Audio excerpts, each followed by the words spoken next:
representación de Álvaro Namen Vargas, el presidente del Consejo de Estado de Colombia, que por un impedimento de último minuto no puede estar acá. También participa, por último, Audrey Prendé, es comandante de policía, jefa de la sección de asistencia a las víctimas de la Dirección Central de Seguridad Pública de Francia. Ellos hablarán moderados por Irene Tello, que ustedes la conocen, es directora ejecutiva de Impunidad Cero. La pueden leer regularmente en Universal y en la revista Este País. Bienvenidos, gracias por su participación. Adelante.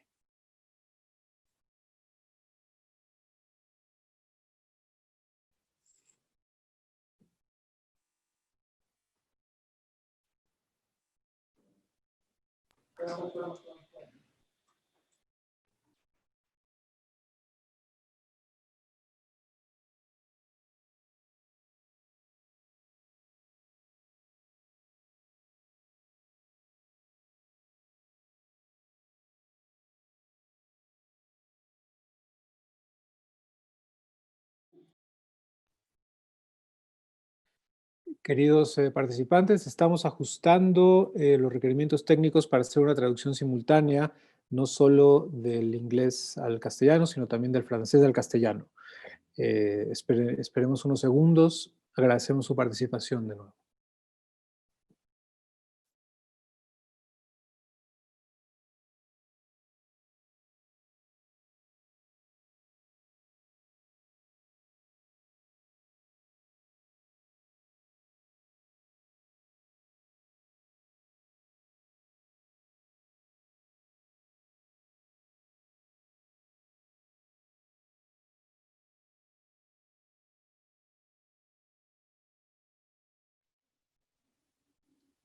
Hola, ¿qué tal? Muy buenas tardes a todos. Hello, good afternoon, everyone. I would like to thank Mexico and Friedrich Naumann Foundation for inviting us to this International Forum on Innovation and Justice. I'm very happy. My name is Irene Teorista. I am the executive director of a Mexican civil society organization that analyzes and measures and renders visible this information. I have found no better way to participate than begin by talking a little bit about what it entails to carry out innovation in justice, to work closely with communities. We do have to make these central themes, because if we don't start thinking about what it means for communities to have access to justice, there are many other topics that we will not be able to consolidate in a rule of law in our countries. I would like to introduce our panel this afternoon. I'm very happy to share with you. And first, I'll begin with Ivan Barrera, the Undersecretary for Justice for the State of Mexico. And he is a lawyer by the University of Tepetac and the International Free School of Law.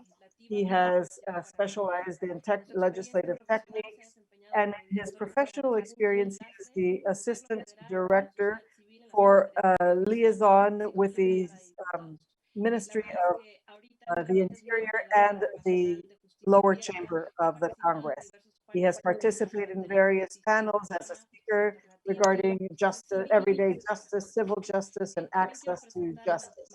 I would like to introduce Martin Shorte. He is the higher officer for the National Justice for Open Society Justice Initiative. I'm going to read, and I hope I'm pronouncing your name properly. Martin is a senior advisor for Open Society Justice Initiative, and he analyzes in South Africa legislation establishes the importance of police in the community and proposes challenges on building justice. He has worked in various countries and regions, specializing in precautionary measures and more. In Mexico, he designed precautionary measures for the state of Morelos and has incorporated these in the legislative framework. Thank you, Martin.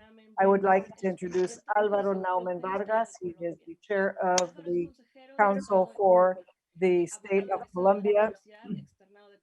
He is from the Externado University of Colombia and holds a degree from that university in Colombia as a specialist in administrative law, and has broad experience in the public sector, where he has executed work as legal advisor for banks and corporations for the bank superintendency.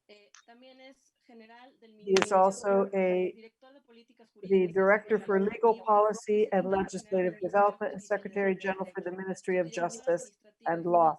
He is the Assistant Director of Administrative and Financial Law for the Greater Township of Bogota.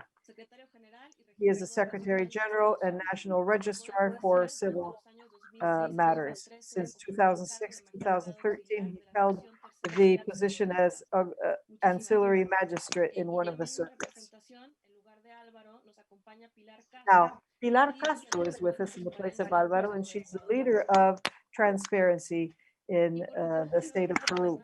And I would like to introduce Audrey Prendes, who is a police commander, head of the Victim Assistance Program for the Central Department of Public Security. She is a commander in the Division for Victim Assistance and for Central and Public Security. Thank you, Audrey. Again, I would like for the first round that we touch on to talk a little bit about why it's important to have innovation to bring justice to communities. I would like to know more about your thoughts on this important matter and a little bit on how from your spheres and circles you have brought in innovation to bring justice to communities. Let's begin with the same order. Ivan, I remind you all that you have 10 minutes for this round, and then we'll go on to the second one for questions later. Thank you. Thank you, Irene, and a good day to all of you. I send you warm greetings from the Minister of Justice and Human Rights from the state government of the state of Mexico.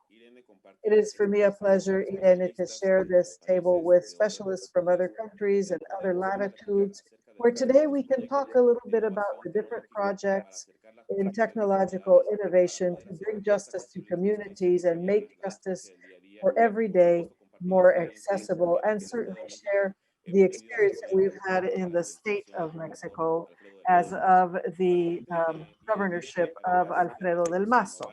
Also, we are innovating technology. We're implementing a project called Caravans for Everyday Justice. If you would so allow me, I would like to share with the audience a presentation. It's very brief regarding this project, and it might give us a little bit of context regarding what we're doing, what the main challenges we face are, and what the windows of opportunity are since we started last October 9, 2019 with this project.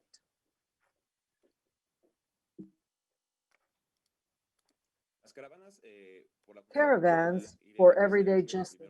And first, let me tell you that this is a project headed by the Secretariat of Justice and Human Rights. It was recently created, and it was created in the state of Mexico this past September 13, 2017. It was created to design and coordinate legal policy and access to justice in the state of Mexico, but also with itinerant justice.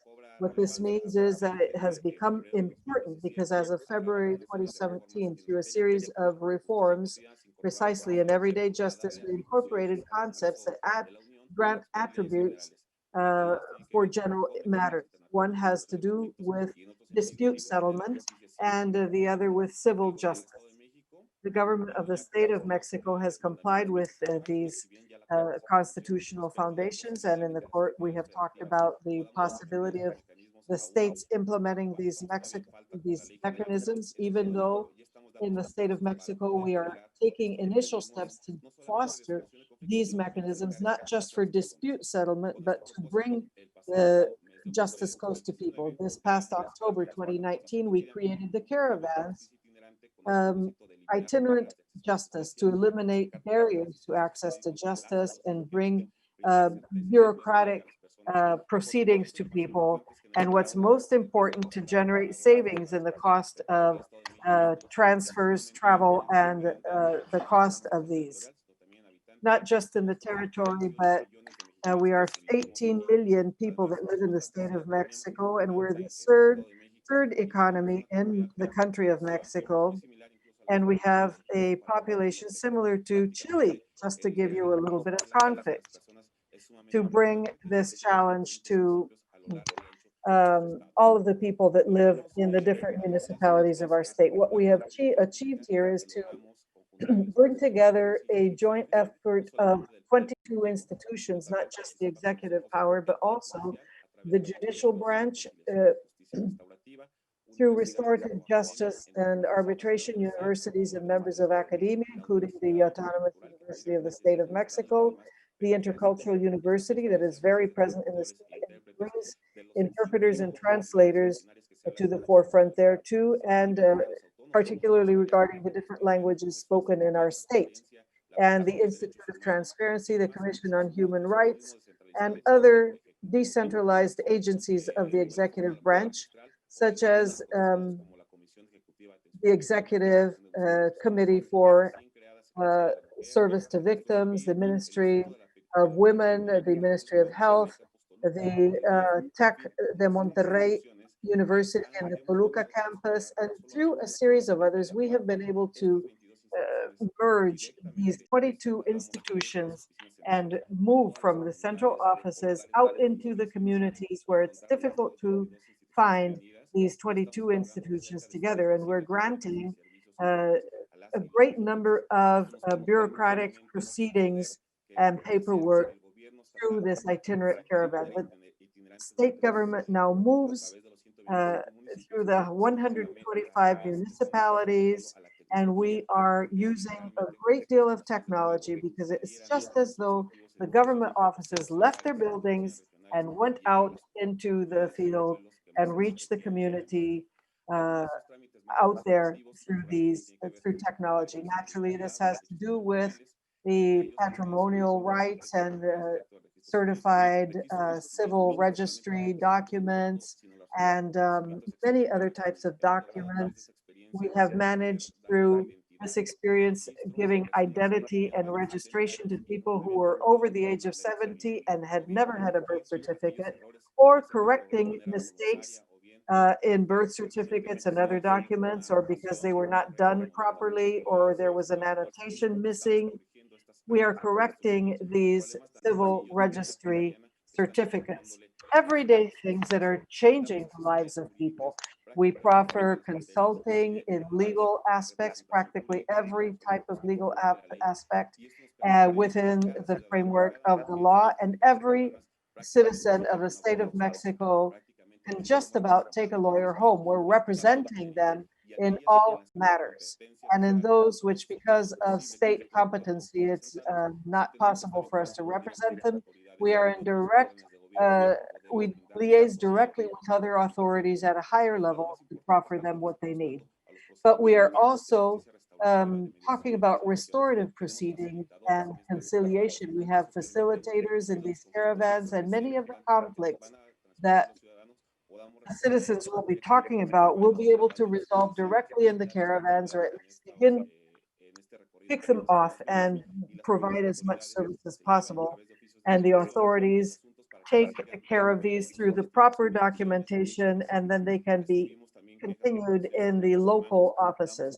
We handle human rights violations and those who have been victims of crime as well, because we have psychologists and social workers in our caravans, and we are able to have notary publics.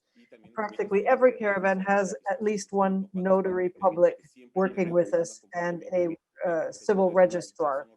And so for those of us who are resolving these conflicts, we have all of the necessary tools at hand.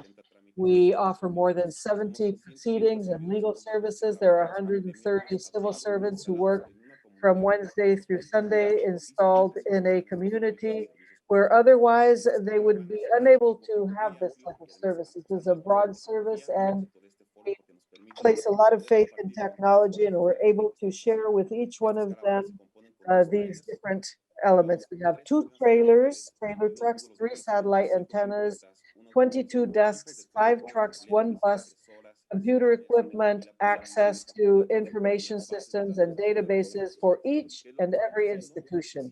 That is what we are doing. As I said from the beginning of my intervention, we literally are taking civil servants out of their offices, taking them in a caravan, setting up business in a given community on a different day, and offer these 70 different proceedings and legal services from Wednesdays through Fridays, thinking very often that people on Saturdays and Sundays have time to take care of their business proceedings, and the offices are usually closed. So we have designed this itinerary so that the weekend is available to them as well. Here are some of the photographs that I'd like to show you so that we can have an idea of the infrastructure that we're using in the state of Mexico. Before the pandemic, we had 130 or more people covering it that we handled every day, reaching 1,500 people in the municipalities. And we would carry out almost all of the services and proceedings free of charge. Only some notary services have a cost because of their very nature. Some kind of tax must be paid sometimes. You have 2 minutes left if you want to show us your video as well. I close by talking about the digital legal file. We designed a digital legal file that we call a ID that contains the personal documents of all people in the state of Mexico. What does this file contain? Well, we created a technological platform where each proceeding that we offer service for, the document is filed through a QR code, and we can carry out these services with this type of ID card. I could close now, and I would ask the production team to please show you a video that will show what we have designed in our caravans, and it will give you a little more information. I'll talk more about the file, the digital file, later. Thank you, Ivan. I would ask our tech team to show the video, please.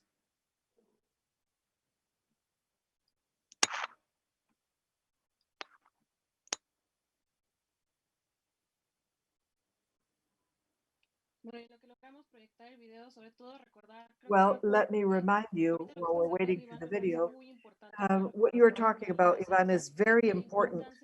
We're going to talk at this table about the importance too. Let's let the video roll. 1.5 minutes, and we'll begin the video.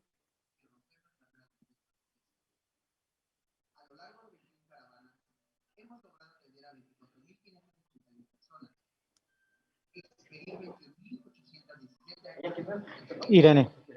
Sí.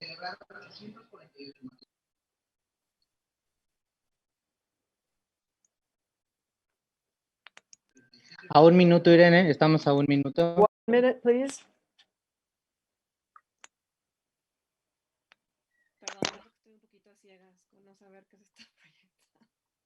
I'm not exactly sure what's going on, says Irene.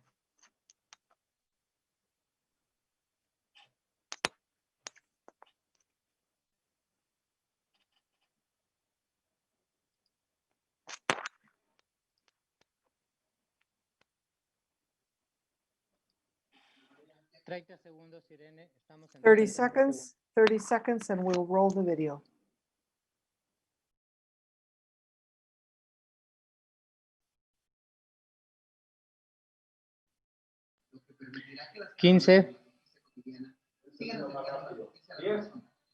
Entramos en 10, 9, 8, 7, 6, 5, 4, 3, 2, cue. Thank you so much, Ivan, for your participation. And we will ask Martín Schentijk, the Higher Office of Open Society Justice Initiative. Thank you, Martín. Thank you very much, Irene, for the introduction, and also thank you very much for being invited to this event. I'm speaking to you from South Africa, where I'm working with the National Prosecutor's Office. South Africa is a country of some 60 million people and has got very high levels of crime. Homicide, for example, about 30 to 35 homicides for every 100,000 people. And violent crime is generally at very high levels, often driven by poverty and inequality, but also by related social problems. Gender-based violence, domestic violence are all forms of crime which are very high. For the last 2 years, I've been seconded to the prosecutor's office to try and establish an innovation unit or office at the prosecutor's office to try and think about innovation in a way which will allow the prosecution service in South Africa to think outside of the box. Prosecutors in South Africa, like in many parts of the world, have tended to do the same things over and over again, and unsurprisingly with very similar results.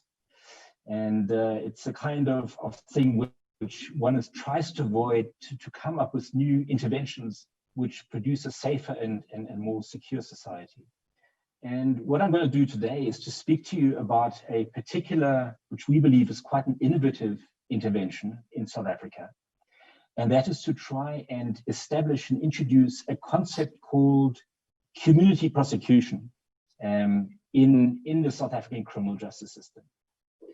It struck us that prosecutors potentially are extremely influential in the criminal justice process. They are situated in the middle of the criminal justice system. On the one hand, they deal with the police, they guide the police in their investigations. And on the other hand, they work very much with court administrators and with judicial officers to assist courts in coming to a proper adjudication or finding and an appropriate sentence if somebody is convicted in a court of law. So in other words, prosecutors are not just confined to one part of the criminal justice system when thinking about or trying to participate in developing quite imaginative crime control strategies. The problem, however, is that traditionally prosecutors have been inhibited from thinking outside of the box or thinking more boldly about their role because of their very traditional focus on processing cases inside the courtroom, where the goal is primarily to handle each case, one case after the other, in an efficient and equitable manner to try and meet the standards of justice. All noble goals and good aspirations, but often it doesn't allow prosecutors to look at or to try and pursue larger social goals, such as crime control or trying to play a constructive role in preventing domestic violence or trying to make schools safer, for example. And it became obvious to us, at least in South Africa, that the prosecution service, even though the institution as a whole has some 3,000 lawyers or 3,000 prosecutors, it will never have the capacity to prosecute all offenders, or even the majority of offenders in the country.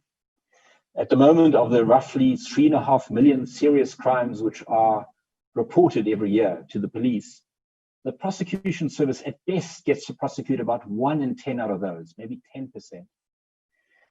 And many of those don't result in a conviction. So there's a high level of impunity and many witnesses who never get the satisfaction, as it were, of seeing their case enrolled in a courtroom and being prosecuted. And of course, that problem has become even worse as a result of the COVID epidemic. It has interrupted the operations of the courts so that the backlog of cases is even higher than before. And the epidemic has aggravated social inequality, unemployment, and other socioeconomic ills in society, which will undoubtedly aggravate many forms of crime in the months and years ahead. And it occurred to us for the prosecutor's office to really make an impact, to try and achieve its vision of making South Africans feel and be safer. They need to add to their tools or to their arsenal of tools to prosecute more smartly and more strategically. And the intervention which we developed out of that thinking, out of that thought process, is to try and think how one can engage prosecutors more effectively with communities and grassroots organizations who deal on a daily basis with lack of safety, insecurity, and other social ills, which create problems at the societal level, but at the local level, as it were. So what is community prosecution? At its most basic, community prosecution is a collaborative and solutions-based approach to try and address public safety concerns of local communities. And in that way, the role of a community prosecutor is not limited to the traditional processing of cases through the justice system.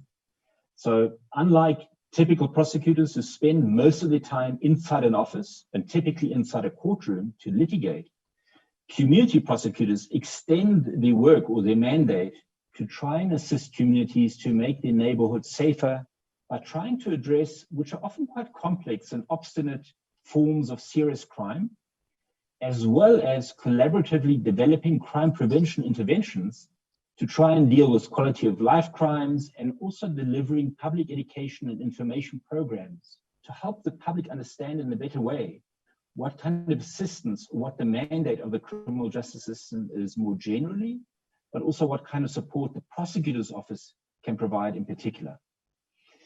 And of course, the benefit is in many ways obvious, because what prosecutors traditionally do, they are reactive. They respond to crime after it has occurred, after somebody has already been victimized. Only after the crime has been reported and investigated, then it's really when the prosecution really gets involved, at least in the South African context. Community prosecution tries to switch that around and tries to give prosecutors a more proactive role, to not wait until after a crime has occurred, when it's really almost too late from the victim's point of view. They've already been victimized. But to try and understand the underlying patterns or causes of crime in local communities, and then work in a collaborative way, not only with those communities, with grassroots organizations, civil society organizations, faith-based organizations, but also importantly with other government agencies which are engaged at the community level, which could be local municipal councillors, Metro Police, for example, the mayor's office, and other state-related institutions which are more engaged at the local level rather than at a more abstract regional, state, or national level. It's somewhat difficult to really give the key characteristics of community prosecutions, because the strength of the approach is that community prosecutions should respond directly to the needs and concerns of specific local communities. There shouldn't be a one-size-fits-all definition of the concept or the approach to the implementation of community prosecutions. Otherwise, it would undermine its kind of innovativeness, its effectiveness, if there was one kind of pattern or one kind of model for community prosecutions throughout the country in South Africa. So each community has its own unique underlying social problems, socioeconomic challenges, drivers or underlying problems of crime. And community prosecutions, if it is to be successful and if it is to succeed, it has to take those local conditions into account.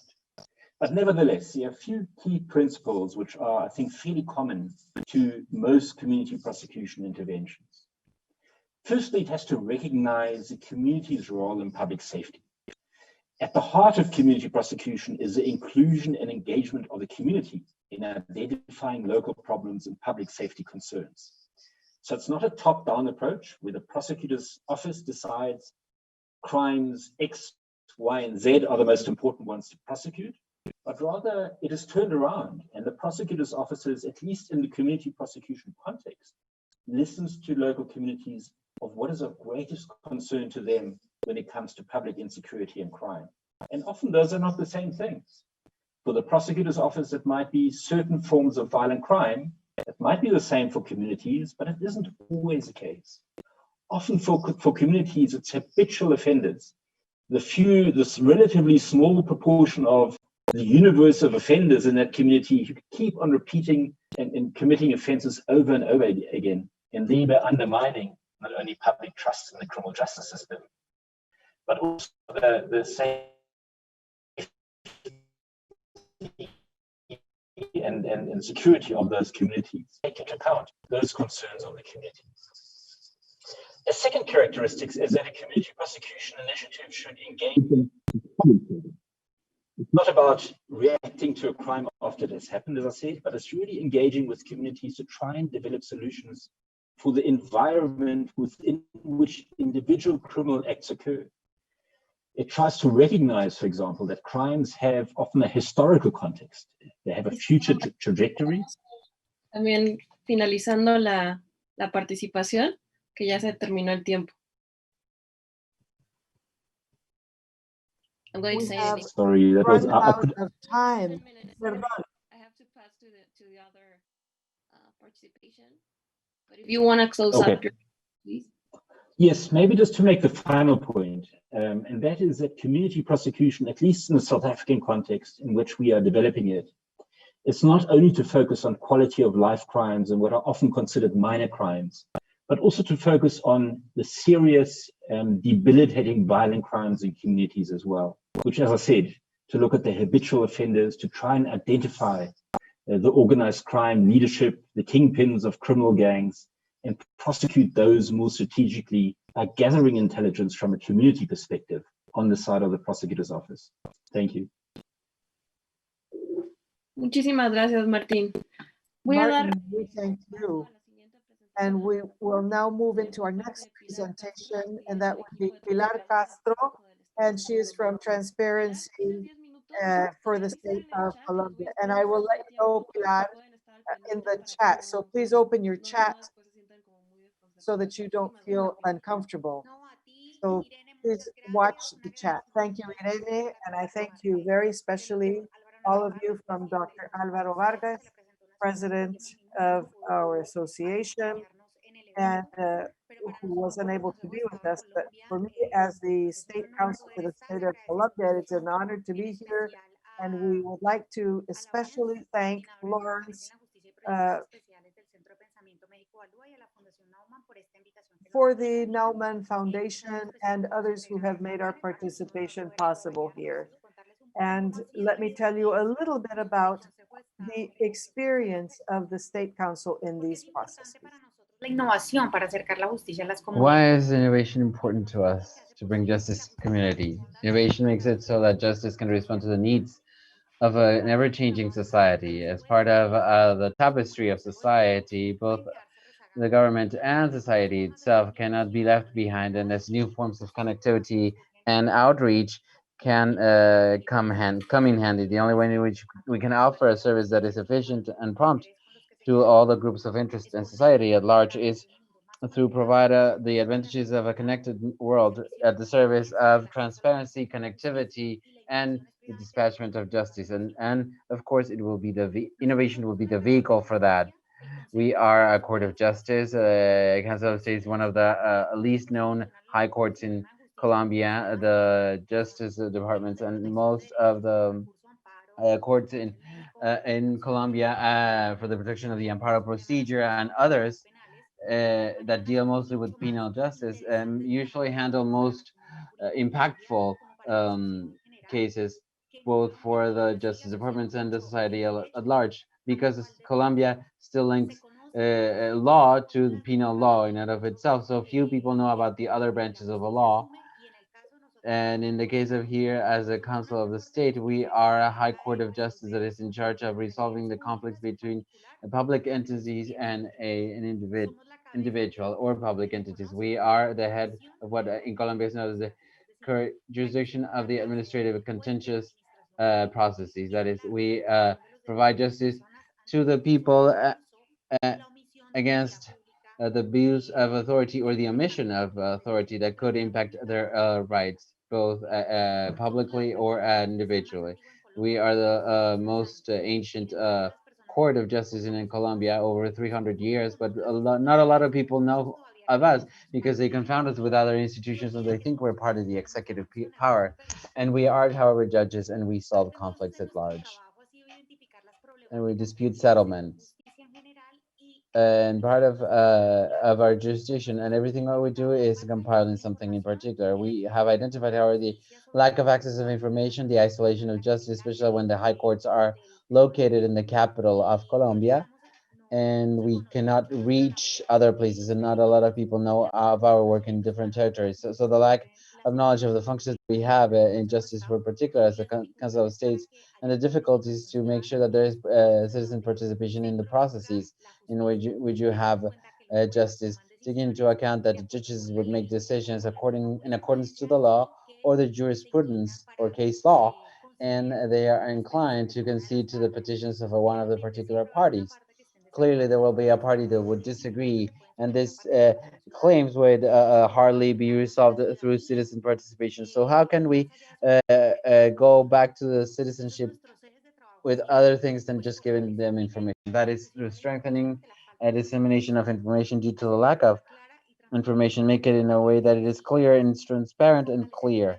To strengthen the digital programs in social networks, we are a bicentennial entity, but we know that a judge that works in the back of a community is a judge that does not know his labor. So we keep this idea that it comes to an isolation of justice. There are more spaces for conflict. The lack of knowledge from the citizenship at large should be attacked through the organization of events localized in territories. We are focusing in virtual events and the construction of strategic alliances with alternative measures of communication with community missions in indigenous areas and areas of farming. We're in an era in which we find a way in which we can change society at large and to legitimize our approaching to society, not only a judicial focus for people to know the parts of our processes, but also to the lawyers that are specialized in these areas of law. But also, we want to assume a function in Colombia that has been ruled upon through the constitution that has been guaranteed to all people, that provides us with a way in which we can provide justice to all people. That is providing trust to the people so that they can know exactly what we do and they know the decisions that are made in order to protect their rights and even to prevent what we call in Colombia the prevention of anti-judicial damage. That is, that allows us to judicialize better certain cases and several recurrent cases that come to us that could be repetitive, especially we do not provide jurisprudence or case law for these cases so that we can homogenize the whole thing. This is a part of the law that we need to tackle directly. And this even touches upon more routinary and administrative aspects, like, for instance, normal petitions or other rights that would normally be presented to us as the council says, because people think that we are competent to resolve on those issues, but we're not. So at this particular point, I have an anecdote that I can tell you is that we have all social networks in Twitter, Instagram, Facebook, and YouTube, and through these channels, we receive petitions from the people. We have received a bunch of petitions from several and claims from several Cuban citizens because I believe that the council state is close to an institution that they have in Cuba. And we have been saturated with these types of claims and petitions coming from Cuban nationals and other countries and affairs that have nothing to do with what we do. You will manage to achieve efficient outreach so that people know what we do and what we don't do. That would reduce the time that we spend in dispatching justice for resolving issues and explaining the users that they have to approach a competent authority, but it also allow the citizen to go specifically to the authority or entity that will resolve their issue. Innovation for us doesn't require exactly a lot of budgeting. It actually requires a more political will. That is to have the will, the powers that be work with us, including the Ministry of Technology and Power and Communications of Colombia, that has allowed us to disseminate more information in the efforts that we have engaged into, and to also conduct several polls for citizen perception. We also have to deal with accountability affairs and cooperation with the international affairs, like the one that has been set up by SAID, who has allowed for the creation of the council state in indigenous languages. When we presented this advancement, it looked like it would be amazing, but this is a day in which we have, but we know that we have 68 languages in Colombia. So they haven't recognized as the official languages in Colombia, and we have to attend to the needs of these people. And they're the official languages in each of their territories. There's a lot of effort that we have done in the state, but also in justice to make sure that people know of the content that we are produced in the native languages of the originary peoples of Colombia. We have started with 20 indigenous languages and 2 Afro languages through audio, videos, and photography. The translation, and this is something that we have done this year. This is one of the very first made decisions that we made that has impacted as judges in indigenous communities, and we have translated a briefing of our editions with a text, with a simple language in 12 indigenous languages, so that the communities can truly get to know the decisions that have been made by the judges that impact their rights in their own languages. These have been the main efforts that we have done through the organization throughout the years in order to show what we have done so also online, so you can see that in our website. And I want to show you a little video clip that we have prepared that resumes, that gives you a briefing of the innovations we have achieved throughout the year, especially with the things we have done against the pandemic in Colombia. As has happened in other countries, in Colombia, we have faced this health emergency. So we have taken extraordinary decisions that we wouldn't take normally, so that they no longer have to be approved by Congress, but by different statutes within the country. So this gives out a consequence, that is, that there is legality to these decisions and they fall within the framework, the legal framework of the state. However, at the beginning of the pandemic, we decreed a suspension of the terms for every single process. So it looks like the productivity in a judicial level would go down. However, the reality has been quite the opposite, because we not only have had to give out dole out different proceedings, but we have increased and strengthened and empowered the people so that they have more access to the internet and more access to their own proceedings, because we understood that there was no attention to the people. These are very extraordinary circumstances, but this video allows you to show what exactly what we have done to mitigate the damages of the pandemic. Thank you. So we will show you a brief clip where I can also share my screen and I can put the video clip there. However, due to timing issues, we can pass that. We can show that in the next round, please, because we don't have a lot of time. So I will give the last 10 minutes to Audrey. Audrey is an officer at the Victims Attention Center in France. Audrey, you have 10 minutes for your presentation. Thank you very much.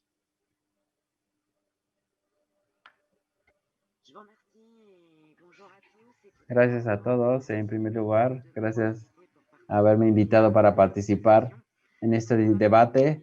De mi parte, puedo decir que yo era oficial y precisamente he venido a hablarles sobre ciertas innovaciones técnicas y tecnológicas qui veut devenir une police un peu 4.0 pour se rapprocher effectivement de la population en cette situation où effectivement la société est de plus en plus connectée. Mais comme j'essaierai de vous le montrer, cet aspect de plus en plus connecté de la police ne va pas de toute façon sans le contact humain qui demeure en commissariat, et ce qui fait qu'on continue aussi à développer des dispositifs présentiels au sein des commissariats de police. Et je commencerai tout d'abord par ce que nous avons appelé un commissariat numérique qui est très récent puisqu'il a été mis en place en juillet de cette année. C'est-à-dire qu'il s'agit d'un point d'entrée unique via Internet pour la police nationale. Donc, c'est-à-dire que la population, en se connectant, puisqu'il s'agit d'échanges uniquement par chat avec des policiers, qui a été formé pour ça. Donc, la population peut se connecter et poser toutes les questions qu'elle souhaite, bien évidemment concernant la police, mais ça peut aller d'un renseignement pour un dépôt de plainte à une question concernant le recrutement pour devenir policier. Donc, c'est vraiment, vraiment très, très large. Et sur cette plateforme numérique, donc, qui est ouverte 7 jours sur 7, pour l'instant, de 8 h du matin à 8 h du soir, mais dès janvier, ce sera 24 heures sur 24, les policiers qui répondent donc par chat orientent les personnes, donc soit vers d'autres plateformes numériques policières spécialisées. Donc, on a des plateformes spécialisées dans les contenus illicites sur Internet. On a des plateformes spécialisées pour les escroqueries, par exemple. Donc, on les oriente ou on leur explique quelles peuvent être leurs démarches en allant au commissariat. À terme, puisqu'on est en train de le mettre en place de manière technologique, ce commissariat numérique pourra proposer des rendez-vous aux usagers qui se connectent afin de déposer plainte en commissariat via un agenda numérique. Donc, ça permettra, le jour où la personne vient déposer plainte, d'y être attendue et donc ça permet un accueil personnalisé.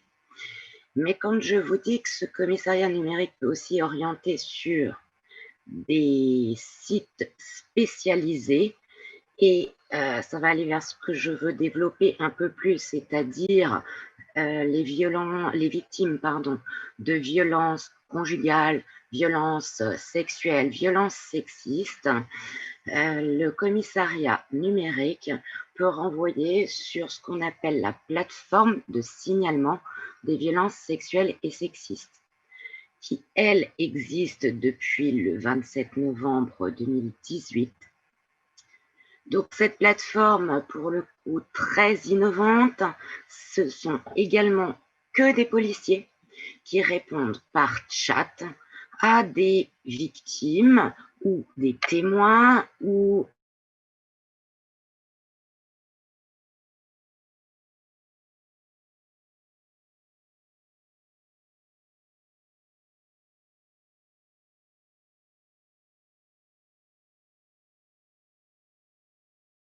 qui fonctionne très très bien depuis qu'elle a été créée, qui a d'autant mieux fonctionné pendant le confinement, puisque les femmes pouvaient de manière discrète sur Internet faire un signalement, voire appeler au secours. Donc, même si normalement ce service n'est pas un service d'urgence, bien évidemment, si une femme se connecte et appelle au secours, on a mis un dispositif derrière pour que les policiers qui répondent sur l'ordinateur par écrit, par chat, puissent contacter leurs collègues à l'endroit où la personne habite pour qu'ils interviennent en urgence. Donc, cette plateforme de signalement permet d'être anonyme, puisqu'on passe par Internet et si à aucun moment la victime ne veut donner son identité, elle n'y est pas obligée. Donc, nous constatons, et nous le savons parce que les victimes nous le disent, que des fois, elles viennent plusieurs fois. Parfois, elles viennent, elles discutent pendant 1 heure, elles sont mises en confiance. Et c'est qu'au bout de plusieurs fois qu'on réussira à les décider, à les déposer plainte pour ces faits. Donc, soit on peut même l'accompagner dans ce cas-là. Cet échange est envoyé au commissariat où elle souhaitera déposer plainte pour faciliter la prise de plainte. Également sous forme de rendez-vous pour un accueil personnalisé. Et en lien donc avec ce que je vous disais comme dispositif sur site, c'est-à-dire que nous avons développé des pôles spécifiques au sein des commissariats qui regroupent policiers spécifiquement formés, psychologues, assistants sociaux, Psychologists, social assistants, and permanent associations of victims that can be part of the police department. They attend to the needs of the victim, especially in sexual violence.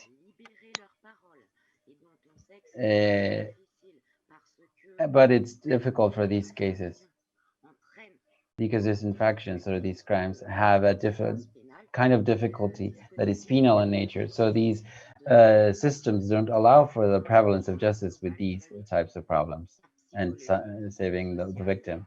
They also entail social, judicial, and psychological damage that are not tackled directly by these devices of justice. So the police department has to attend to the needs of the victim, but also attend to the needs of society. So this poses a difficult challenge. In the past few months, we have created departments specialized in creating tasks so that they can in turn provide justice to them. Especially when we have officers that go to the domicile of the victims and ask them what is happening.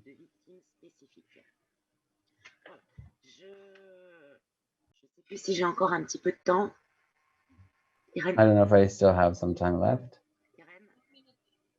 Très bien, c'est parfait. Donc j'ai Okay, I still have 2 minutes. donc voilà. Ce que je tenais à vous préciser juste, c'est que l'année And dernière, what I want to tell you is that the past year, le gouvernement a mis en place un Grenelle. we, En France, ce qu'on appelle in France, Grenelle, c'est une sorte in a place that we call Grenelle, réunion sur plusieurs mois qui va mettre en we managed commun tous les acteurs to include all the actors in this place and talk to a specific theme or topic. That is, we talked about conjugal violence and domestic violence, and we provided training to police officers, and we created a system of evaluation with this questionnaire so that we can attend to the needs of the victim when they come to the police department and immediately implement measures of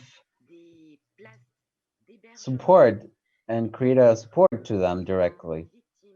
That is, to identify that they were a victim and make sure that they could receive help, especially with if they're having children with them. And we created this through an application that connects the victims with the police departments and in cases of urgency. We can say that effectively, after 3 years, we are still evolving in providing services to victims, especially to those of sexual victims of sexual violence. And this creates a parallel of development of a numeric distribution that could be translated at a larger scales in France.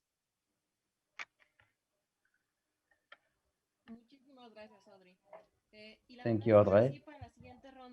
So for the next round, I would like to take some of the points that you mentioned in this very first intervention that I believe was very important, and also speak that innovation because this is what gathers us on the digital aspect. I believe that thinking about innovation implies talking in a very daily based language so that people can have access to these types of platforms so that they can understand their rights, how these processes work, and think outside of the box, as Martin said. And also to bring people to these tools so that they can have access to everything. This is one of the many things that I draw from the conclusions. And from the second round, I would like to hear from you. What are the main keys of innovation for your projects? I would like of us to remain with these 3 projects so that, and maybe you can highlight something that you have from these projects, because I believe that it is really good to draw conclusions and keep these 3 key aspects that you can conclude from your projects so that the people that are listening to us not only apply them, but also to try to look for these projects and learn from them. So it is important to leave our area of comfort, for instance, here in Mexico, and try to look for these great experiences outbound. Because of the problems that we've had for the schedule, you're only going to have 4 minutes of intervention to explain this. So let's start with Pilar, let's start with your video, and then the rest of the time we will have Ivan. Please give us these 3 key aspects of innovation that you presented to the government of the state of Mexico. Well, I can tell you the first point that we have is a political will of all the actors that have added themselves to the caravan has been fundamental. We have required only the willpower and the disposition of the citizens and the political sphere in the day-to-day activities of the offices. You talked about more approachable languages. This is something that we're trying to achieve. We have to approach people to create teams with them, task forces with them, to make sure that the daily lives of people can actually be solved in a better way, in a more simple way, in a simpler way, in a more agile way. And the fundamental aspect of this all is that we're trying to avoid thinking of digitalizing bureaucracy. When we think of innovation, it seems as it is more than enough to create a platform and create a PDF, for instance, that you can upload to online so that people can actually print it and present that to the offices. I believe that this digitalization of bureaucracy is something that we do not want to achieve. What we want to try to do, however, is to comply with a constitutional mandate, which is dispute settlements in order to make sure that these conflicts are actually solved. People no longer care what authority has solved that to them, but that the actual conflict or the dispute has been settled. These day-to-day basis conflicts that have to do with maybe the very noisy neighbor or the day-to-day relationships that we foster. Well, this is the kind of things that we know don't want to make bureaucratic in nature, because it has become stuck in every single government. I can tell you that this language of the citizens and this political willpower and trying to avoid resolving conflicts and dispute settlements without bureaucracy are the three fundamental pillars that we're trying to do in the government of the state of Mexico. And I think that this provides an example of willpower within the institutions, that we can actually achieve things together, that regardless of particular interests or political interests, we can actually bring justice to the people. We have put this available for everybody, some of the social networks, so that you can get to know the project and invite the people who are interested in us, so that you can go to our website, caravanas.domex.mx, where you can see the videos and testimonials, and you can see an ABC of the problems that we have, the most concurrent ones that we have settled already. So if you would have any comments or doubts, everything is welcome. And we are here for you to whatever you might need in this topic or any other topic that deals with access to justice in a digital manner. Thank you.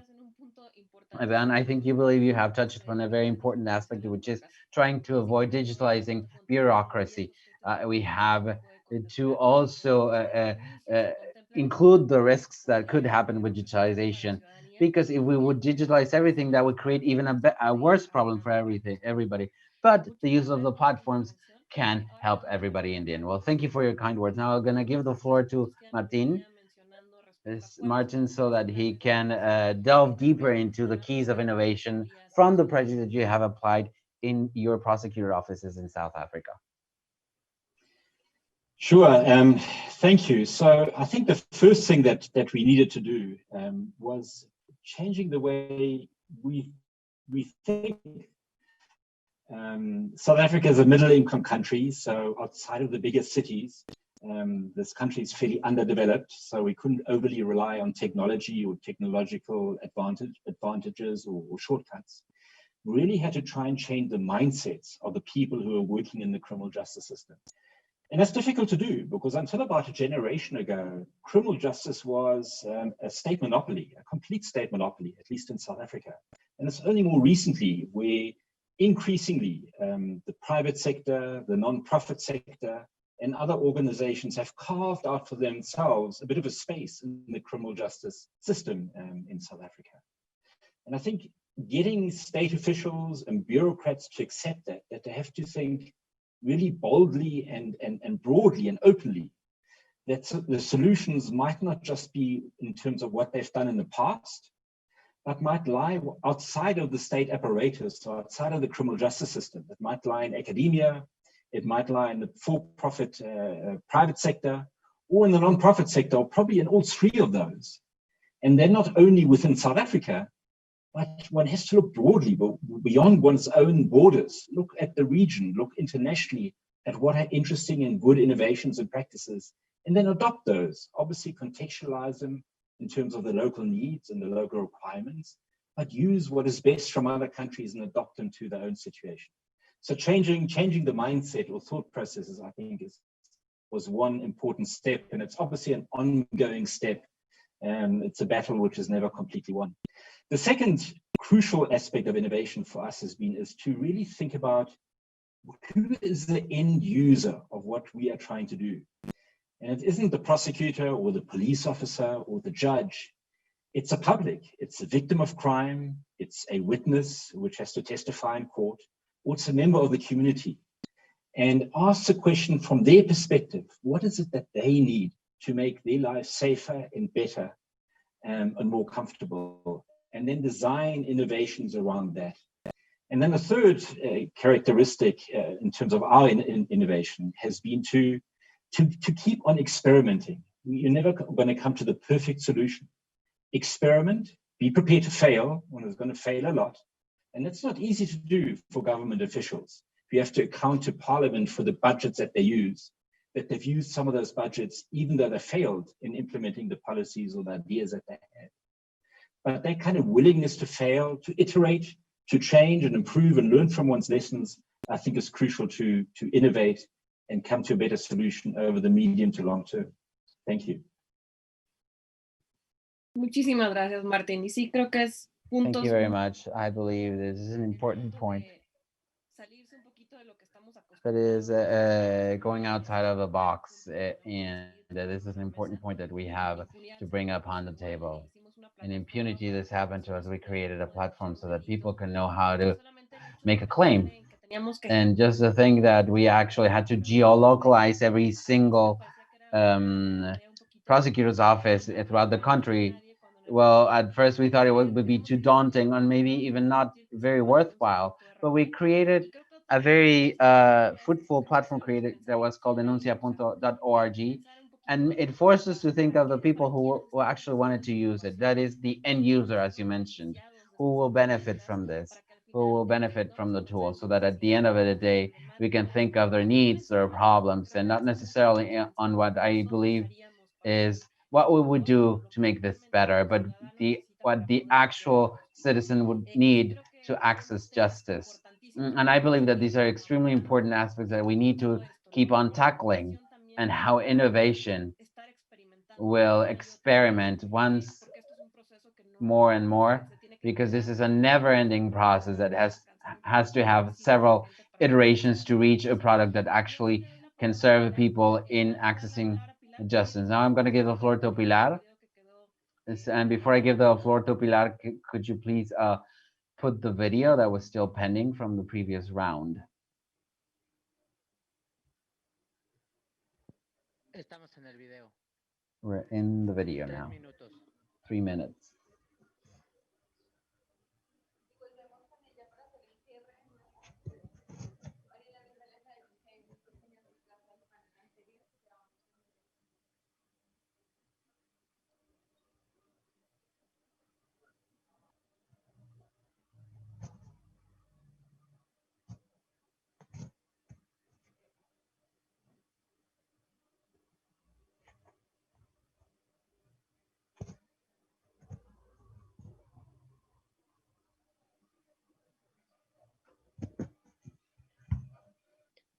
Si podemos ir un poco más rápido con el cierre, porque tenemos el otro panel ya listo. Ahorita nada más falta, Pilar, unas breves palabras, porfa, para cerrar, y le doy la palabra a Audrey y con eso cierro. De acuerdo. Estamos en 2 minutos.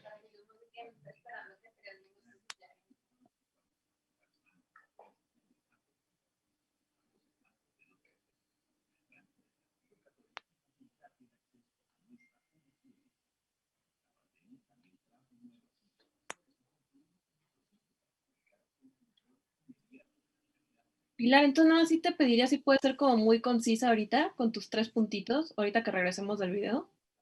Claro que sí, por supuesto. Mil gracias.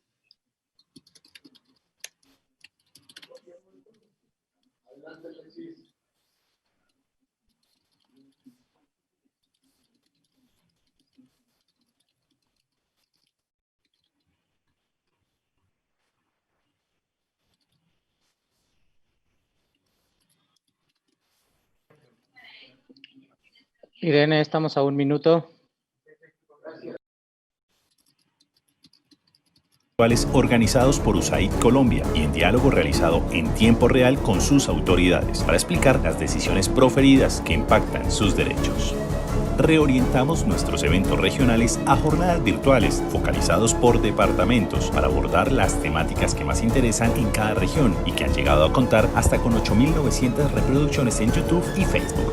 Hemos mantenido los diálogos en vivo con el presidente del Consejo de Estado para explicar a la ciudadanía las medidas tomadas contestando preguntas en tiempo real. En el Consejo de Estado cambiamos y nos adaptamos para seguir siendo una justicia abierta que garantiza el derecho al acceso a la información para que otros derechos como el acceso a la justicia, la salud, la dignidad humana y la autodeterminación de los pueblos puedan materializarse. Estemos o no en pandemia, en el Consejo de Estado seguimos trabajando por una justicia de puertas abiertas.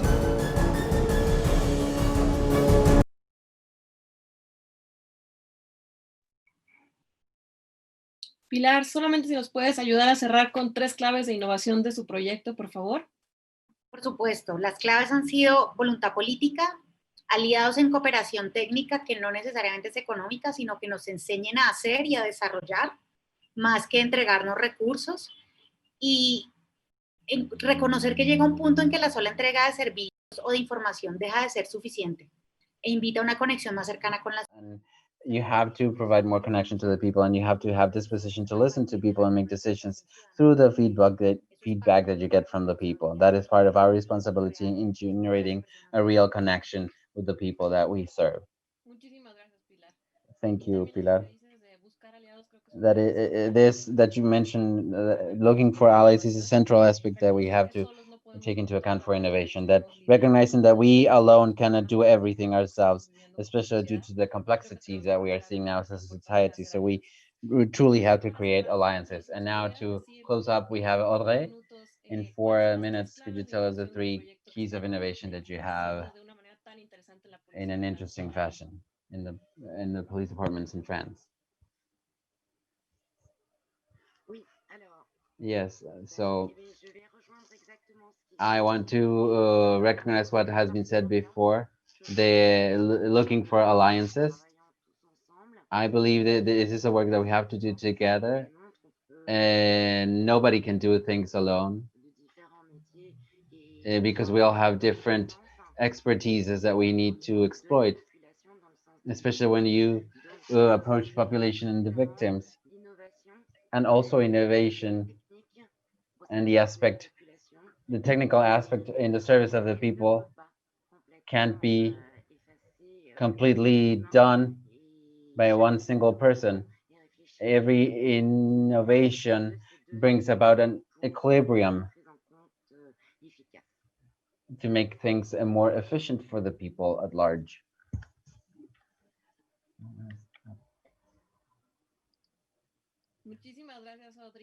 Thank you very much, Audrey. And due to time constraints, we won't have the time for the Q&A sessions, but the people who are sending those, keep on doing so. We will provide the questions to our panelists because every single question is very important. And I believe that later on we will have an opportunity in our chats and social networks from Mexico Valua and the different organizations that are in cooperation with us to reply to your questions. I want to thank you all. I believe that this is a very passionate topic of mine, and I believe also that we need to look into it in a deeper fashion. We need to guarantee better access to justice to more people, and we can do so through innovation. And I mean innovation per se, thinking outside of the box, bringing these tools to the people, explaining to people what their rights are, making alliances and connections. And I believe, and I'm so happy to moderate this panel. I have a lot of ideas that I can take to the table and I will elaborate further in other media. And I want to thank all 4 of you for joining me and the importance of talking about this, not only the alliance between institutions, but also the alliance of finding better practices in other countries. And I believe that in these times of COVID, this is what these types of bases will allow us to have. You know, destroying these barriers that physical aspects can posit and create new bridges so that a lot of people can have access to justice. I want to thank you all on behalf of Mexico Valua and associations. I'm Rete Joarista, and I'm the director of the foundation. And with this, I finish the panel and I give the floor to the next moderator. And I believe we will have just an interesting topic as the ones we touched upon today. Thank you so much.